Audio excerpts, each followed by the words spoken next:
لا إله إلا الله وحده لا شريك له، له الملك وله الحمد وهو على كل شيء قدير. لا حول ولا قوة إلا بالله العلي العظيم.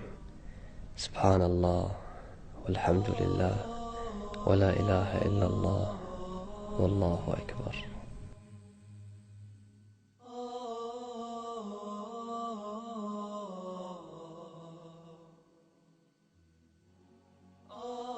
أبشر.